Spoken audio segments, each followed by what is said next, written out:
സർക്കാരിൻ്റെ പ്രചാരണത്തിനായി വീണ്ടും തദ്ദേശ സ്ഥാപനങ്ങളുടെ ഫണ്ട് അടിച്ചുമാറ്റി പിണറായി സർക്കാർ.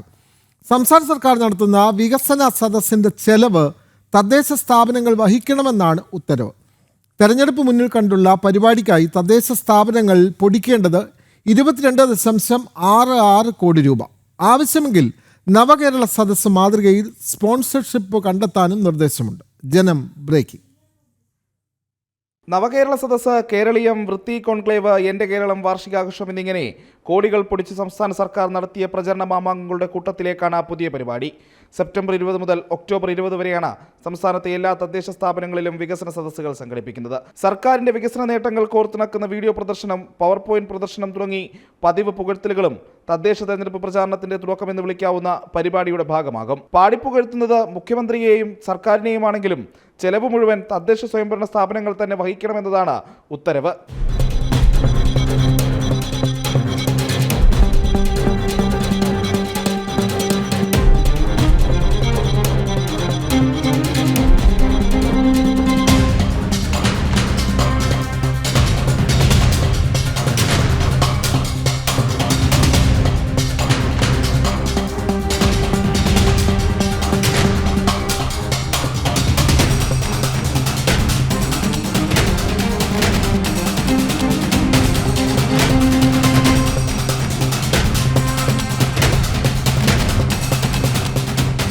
തദ്ദേശ സ്ഥാപനങ്ങളുടെ തനത് ഫണ്ടിൽ നിന്നോ പ്ലാൻ ഫണ്ടിൽ നിന്നോ പണം കണ്ടെത്തണം.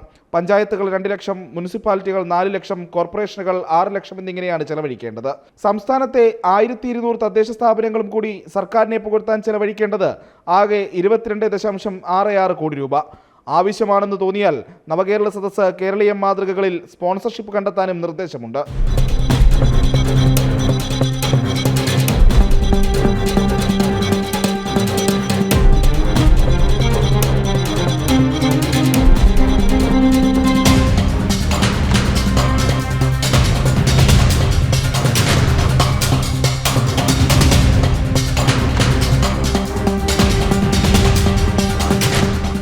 നടത്തിപ്പ് ചെലവും പരസ്യവും മറ്റിനങ്ങളിലുമായി ആകെ 50 കോടിയോളം രൂപയെങ്കിലും ചെലവ് വരുമെന്നതാണ് കണക്കുകൂട്ടൽ. സംസ്ഥാനത്തെ രൂക്ഷമായ സാമ്പത്തിക പ്രതിസന്ധിയും പണപ്പെരുപ്പവും മറികടക്കാൻ ശേഷിയില്ലാത്ത സർക്കാരാണ് തെരഞ്ഞെടുപ്പ് പ്രചാരണം ലക്ഷ്യമിട്ട് കോടികൾ ചെലവഴിക്കുന്നത്. പ്രജിത് മോഹനൻ, ജനം, തിരുവനന്തപുരം.